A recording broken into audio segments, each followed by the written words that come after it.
ಬಗ್ಗೆ ಓದ್ತಾ ಇದ್ದಾರೆ. ಅದಕ್ಕೋಸ್ಕರ ಸೊ ಈಗ ನಾವು ಅನೇಕ ಸಾರಿ ನಾವು ತಪ್ಪು ಹೋಗ್ತಾರಾಗಿದ್ದೇವೆ. ನಾವು ಅನೇಕ ಸಾರಿ ತಪ್ಪುಗಳು ಮಾಡುವಂಥದ್ದಾಗಿದ್ದೇವೆ. ಸೊ ನಾವು ತಪ್ಪುಗಳು ಮಾಡ್ತಾರೆ ನಮ್ಮಲ್ಲಿ ಯಾರಿಗೆ ಸೇರಿಸ್ಕೊಳ್ರಿ. ನಾವು ತಪ್ಪು ಮಾಡ್ತಾರೆ ಯಾರೋ ನಮ್ಮಲ್ಲಿ ಬರ್ತಾರೆ, ಯಾರಿಗೂ ಬರೋದು. ಅದಕ್ಕೋಸ್ಕರ ಯೇಸು ಸ್ವಾಮಿ ನಮ್ಮನ್ನು ಬಿಡಿಸೋಕ್ಕೋಸ್ಕರ ಬಂದಾರೆ. ಈಗ ತಪ್ಪು ಮಾಡಿದ್ರೆ ನಾವು ನೋಡ್ತೇವೆ ನರಕ ಶಿಕ್ಷೆ ಅಂತ ಹೇಳ್ತೇವೆ. ಆ ನರಕ ಶಿಕ್ಷೆಯಿಂದ ಬಚೋದಕ್ಕೋಸ್ಕರ ಯೇಸು ಸ್ವಾಮಿ ಮಾನವನಾಗಿ ಜನಿಸಿ ಬಂದಾರೆ. ಪರಲೋಕ ಶತ್ರು ಮಾಡಿದ್ರೆ ನರಕ ಅಂತ ಹೇಳ್ತೇವ್ರಿ. ಅದ್ರ ನಾವು ಒಬ್ಬರಿಗೂ ಒಳ್ಳೆಯದಿಲ್ಲ ಬಂದ್ರೆ ಶತ್ರುರಾಗಿತ್ತು. ನಮ್ಮಗಳಿಗೋಸ್ಕರ ಯೇಸು ಸ್ವಾಮಿ ಆತ ನರಕದಿಂದ ತಪ್ಪಿಸೋದಕ್ಕೋಸ್ಕರ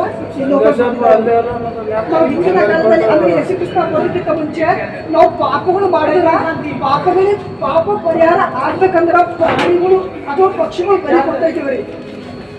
ಪ್ರಾಣಿ ಪಕ್ಷಿಗಳು ಬಲಿ ಕೊಡ್ತಾ ಇದ್ದೀವಿ. ಅವಾಗ ಪಾಪ ಪರಿಹಾರ ಆಗ್ತದೆ. ಅದ್ರ ಸಲಕ ಯೇಸು ಕ್ರಿಸ್ತ ಆ ಪ್ರಾಣಿ ಪಕ್ಷಿಗಳ ಜಾಗದಾಗೆ ಶಿಲ್ಪೆ ಮೇಲೆ ಬಲಿಯಾಗ್ಯಾರ. ಆ ಪ್ರಾಣಿ ಪಕ್ಷಿಗಳ ಜಾಗದಾಗೆ ಯೇಸುವಿನ ಬಲಿಯಾಗ್ಯಾರ. ಆ ಬಲಿಯಾಗಿ ನಮ್ಮನ್ನು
ಅದಕ್ಕೋಸ್ಕರ ನಾವೆಲ್ಲರೂ ಯೇಸು ಕ್ರಿಸ್ತನ ದಯವಿಟ್ಟು ಯೇಸು ಕ್ರಿಸ್ತನ ನಮ್ಮಲ್ಲಿ ಈ ಜೀವ ಕೊಡಿದಾರ. ಯಾಕಂದ್ರೆ ನರಕದಲ್ಲಿ ಭಾಳ ಭಯಂಕರ ಶಿಕ್ಷೆ ಅದ. ನರಕದಲ್ಲಿ ಭಾಳ ಭಯಂಕರ ಅದ. ಈ ಲೋಕದಲ್ಲಿ ಜನಿನಲ್ಲೇ ನೋಡುವ ಶಿಕ್ಷೆ ಅಲ್ಲ, ಜನಿನಲ್ಲೇ ಶಿಕ್ಷೆ ಅಂತಂದ್ರೆ ಈ ನರಕದ ಹೆಂಗೆ ಶಿಕ್ಷೆ ಕೊಡ್ತಾರೆ ನೋಡ್ಕೊಳ್ಳಿ. ಒಂದು ಯಾವುದೋ ಒಂದು ಆರಾಮ್ ಗಾರ್ಡನ್ ನೋಡ್ತೇವೆ, ಒಳ್ಳೇದು. ಆ ಗಾರ್ಡನ್ ಎಷ್ಟು ಸುಂದರವಾಗಿ ಕಾಣ್ತಾವೆ. ಈ ಗಾರ್ಡನ್ನೇ ಲೋಕದಲ್ಲಿ ಎಷ್ಟು ಸುಂದರವಾಗಿದೆ ಅಂದ್ರೆ ಎಷ್ಟು ಸುಂದರವಾಗಿದೆ.